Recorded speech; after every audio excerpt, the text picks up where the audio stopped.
You know, if you're a trader, timing is, well, it's everything, right? But what if you could narrow your focus down to just a single hour that often dictates the entire day's direction? Today, we're diving into a core concept from ICT that does just that, specifically in the bond market. We're going to break down the opening range and show you how it can give you a super powerful framework for your daily analysis. So welcome everyone to AI Explains ICT. In this video, we're jumping into the core content from month 10, episode 6. We're about to cover some very specific and really practical concepts, so I'd really suggest you grab a notebook and take some notes. We're about to get into the real nuts and bolts of bond trading.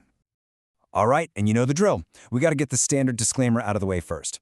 Everything we talk about here is for educational and paper trading purposes only. Please don't take any of this as financial advice. All right, so let's get down to it. What exactly are we going to be looking at today? Our focus is going to be on a really specific instrument, the 30-year Treasury bond futures contract. This thing is a real cornerstone of the commodity markets. Okay, so before we dive into any strategy, you got to know the instrument, right? This slide here breaks down all the essentials for the 30-year Treasury bond futures. You can see the symbol ZB, and for our strategy, we're really going to be zeroing in on that New York session from 8:20 a.m. to 3 p.m. You can also see the contract delivery months and the format you'd use to find it on your charting platform. Now here's a number you really want to burn into your brain, $31.25. That is the value of one single tick. That's the smallest possible price move you'll see on a single contract. So every little jump up or down, it's all in multiples of this number. This is really the fundamental unit of profit and loss we're dealing with. And here's how all those little ticks start to add up in a big way. A full handle, that's just what they call a full one-point move, is made up of 32 of those ticks. Now, you do the math, that means a single one-point move in the bond market is $1,000 per contract. So yeah, that gives you a much clearer idea of the financial scale we're playing with here. Okay, so we get the instrument, we know what a tick is, we know what a handle is. Now let's get into the fun part, the core strategy. We're going to focus on what ICT calls the opening range concept. And trust me, it's a simple but an incredibly powerful way to frame your entire trading day. So let me ask you this. If you had to just narrow your focus down to one single part of the day, where would you even look? What do you think is the most important hour for trading bonds?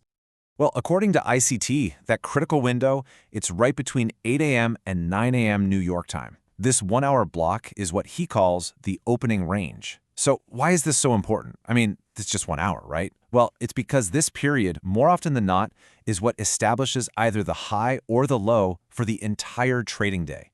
Think about that. Okay, so that's the theory. Sounds pretty good on paper. But what does it actually look like on a live chart? Let's jump in and see this opening range concept in action.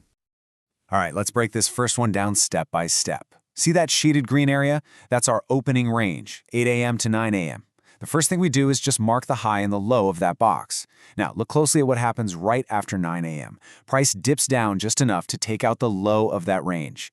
This is exactly what ICT calls a stop run, a classic move designed to trigger all the stop-loss orders from people who went long in that range. But here's the real magic, the confirmation signal. And you have to pay attention to this. Look at the volume at the bottom of the chart. When price made that new lower low, the selling volume was actually less than the volume we saw earlier. This is a textbook volume divergence, and it's a massive clue that this move down is weak.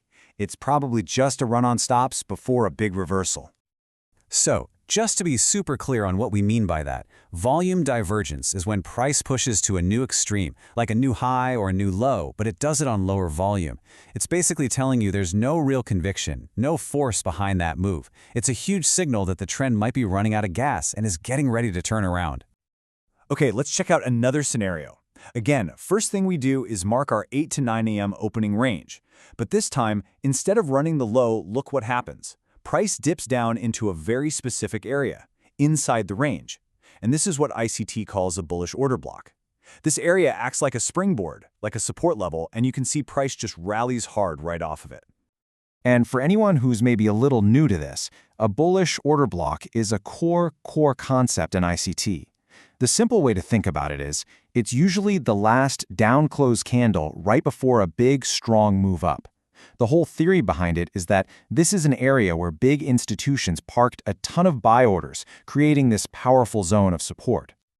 All right, this last example is really cool because it shows how all these concepts we've talked about can stack on top of each other. So price again respects a bullish order block inside the opening range and starts to rally. Then it pushes above the opening range high, running all the stops that were sitting up there. But, and this is the key, look at the volume. That new high was made on really weak volume. It's another volume divergence, signaling that the rally was just out of steam. And sure enough, it reversed right after. Okay, so right about now, some of you who are maybe Forex or stock traders might be thinking, this is cool, but why should I care about bonds? And that's a totally fair question. Let's zoom out and talk about the bigger picture here and why ICT really stresses studying this market, no matter what your main instrument is. There's a really crucial point from ICT that's summed up perfectly in this quote. He says, of all markets, the bond market has the least manipulation. Basically, you don't get as much of what he calls that tomfoolery here. And what that means for us as analysts is that the price action is often much cleaner and more reliable to read. So, when you put it all together, studying bonds gives you some huge advantages. For one, it's a highly liquid market, and it tends to trend beautifully. And because it's less prone to those crazy, erratic spikes, the patterns we've been talking about, like order blocks and liquidity runs, they often just show up so much clearer. The bottom line is, even if you never place a single bond trade in your life, analyzing its price action every day will make you a much sharper chart reader across the board. Now, this is really important. We have to talk about managing your expectations. In the world of bond trading, a solid intraday trade might only be for, say, 5 to 8 ticks. Catching a full handle, all 32 ticks, that's a home run. That's a huge range day, and it's not the norm. This market really rewards consistency over trying to hit it out of the park every single day. So look, if you only remember one thing from this entire video, let it be this. The 8 a.m. to 9 a.m. New York opening range is your key reference point. It's your anchor for the day. Whether you see price running the high or low of that range, or maybe coming back to a key level inside of it, this 1-hour window is where your analysis for the entire day should start. Hey, if you found this breakdown useful, do us a favor and like this video and be sure to subscribe for more. And seriously, if you have any questions at all, just drop them in the comments below. A real human will get back to you and help out. Thanks for watching, and as always, safe trading.